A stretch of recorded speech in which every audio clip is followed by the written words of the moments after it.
aku ingin memasuki dua kota itu, aku akan dihalangi oleh para malaikat yang memegang pedang untuk memenggal kepalaku. Hai guys, Assalamualaikum warahmatullahi wabarakatuh dan salam sejahtera and welcome back to my channel. Terima kasih korang sebab korang dah klik video Zira Nazri untuk hari ini. And kali ini aku akan membawakan kepada korang satu kisah benar yang telah terjadi pada zaman Rasulullah SAW. Kisah mengenai 30 pemuda Arab Kristian yang telah berjumpa Dajjal di suatu pulau yang sunyi sepi ketika di dalam pelayaran mereka. Tapi sebelum tu, macam biasa, aku akan ceritakan sedikit latar belakang mengenai sosok tubuh yang kita panggil Al-Masih Dajjal. Dajjal ni adalah seorang lelaki dan seorang manusia dan telah pun dilahirkan di muka bumi ini, dan dia tidak tua-tua.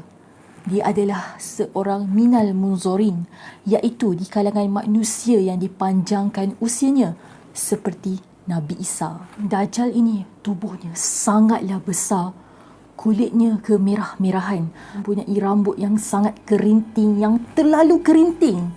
Menurut Nabi Muhammad SAW, mata sebelah kanannya cacat, seolah-olah seperti biji anggur yang timbul.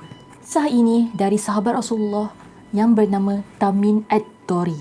Pada satu hari, ada 30 pemuda Arab Kristian telah berlayar ke sebuah lautan yang besar. Tapi orang-orang Arab dahulu manalah ada kompas. Jadi mereka menggunakan bintang-bintang di langit sebagai penunjuk arah mereka untuk mereka sampai ke destinasi yang mereka nak tujui. Hebat yang rada dulu. Tak macam sekarang. Tengok bintang je dah tahu kat mana dia nak pergi. Tapi disebabkan lautan yang sangat bergelora, ombak yang kuat, hujan yang lebat, kapal yang dinaiki 30 orang pemuda Arab ini terombang-ambing di lautan, dan ombak membawa kapal mereka sesat dari panduan bintang-bintang yang sepatutnya mereka ikut. Menurut riwayat, kapal diorang ni terombang-ambing selama 30 hari sebelum Allah izinkan mereka sampai ke sebuah pulau, dan mereka turunlah ke pulau itu dengan harapan untuk mencari bekalan makanan, sumber air bersih dan berehat sebentar sebelum menyambung perjalanan. Tetapi kedatangan pemuda-pemuda Arab ini telah ditegur oleh seekor makhluk yang berbulu lebat badannya di bahagian depan dan belakang, sehingga pemuda-pemuda Arab tadi tidak dapat mengenal pasti di mana bahagian depan dan di mana bahagian belakang rupa makhluk itu. Maka bertanyalah makhluk berbulu itu kepada pemuda Arab tadi, "Siapa kalian?" Dan pemuda Arab itu menjawab, "Kami adalah pemuda Arab dari semenanjung Arab keluar berlayar, dan ketika di lautan, ombak bergelora dan menyebabkan kapal kami tersesat ke dalam pulau ini." Pemuda Arab itu bertanya kembali kepada makhluk berbulu itu, "Siapa kamu?"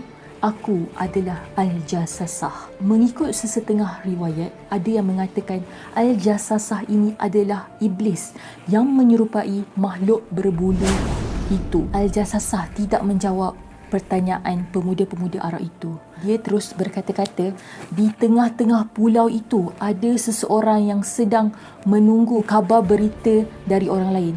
Jadi, orang di tengah-tengah pulau itu sangat ingin berjumpa dengan kalian. Dan pemuda-pemuda Arab tu pun rasa tercengang lah, pandang satu antara lain dan berkata sesama sendiri, "Pulau apakah ini? Ada apa di tengah pulau sana? Dahlah kat sini jumpa makhluk yang berbulu, apatah lagi ada di pulau sana?" Maka berjalanlah 30 pemuda Arab itu menyelusuri ke dalam hutan-hutan di dalam pulau itu sampai ke satu tempat penahanan. Alangkah terkejutnya mereka semua mendapati di dalam tempat penahanan itu ada seorang lelaki yang bertubuh sangat besar. Tangan dan kakinya diikat rantai besi yang sangat besar sehingga lelaki itu tidak dapat bergerak. Kemudian lelaki yang berikat berambut yang sangat kerinting bertanya kepada 30 pemuda Arab itu, siapa kalian semua? Mereka menjawab, kami adalah pemuda-pemuda Arab dari semenanjung Arab berlayar di lautan. Dan mereka bertanya kembali, siapa kamu? Tetapi lelaki itu tidak menjawab dan menanya kembali 4 soalan kepada pemuda-pemuda Arab itu. Soalan pertama, adakah korang tahu tentang Tasik Tobariyah? Kata pemuda itu, ya, kami tahu. Apakah keadaan Tasik itu sekarang? Airnya banyak. Penduduk sekitar menggunakan air di Tasik Tobariyah itu untuk kegunaan harian. Dan lelaki itu menjawab, satu hari Tasik Tobariyah itu akan mula kekeringan dan aku akan keluar. Sudah pening kepala pemuda-pemuda Arab tu. Dah kenapa lelaki ni jawab macam ni? Dan lelaki itu terus bertanya soalan kedua. Bagaimana keadaan ladang Baisan? Jawab pemuda. Oh, ladang kurma Baisan sekarang buahnya banyak. Kurmanya tumbuh dengan lebat.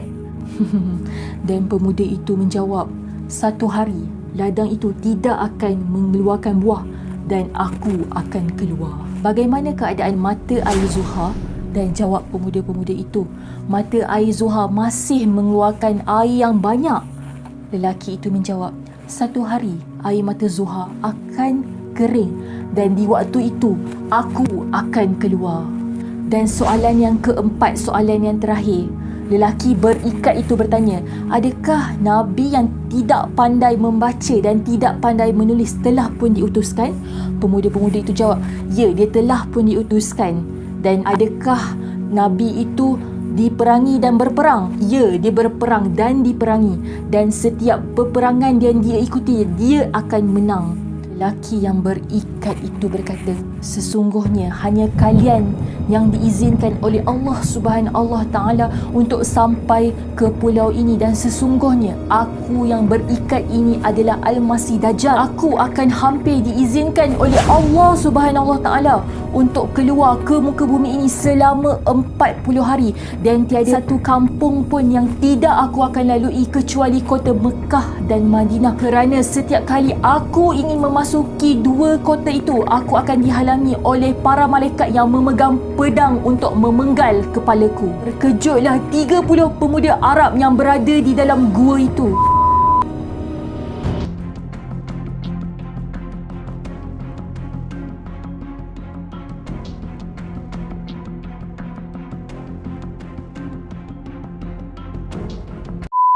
Kita hanya menunggu waktu. Kita hanya menunggu waktu. Dan dia akan keluar bila-bila masa saja. Mungkin esok, mungkin lusa. Kita tak tahu. Saja cerita aku untuk kali ini. Macam biasa, please subscribe aku punya channel, tekan button like dan comment.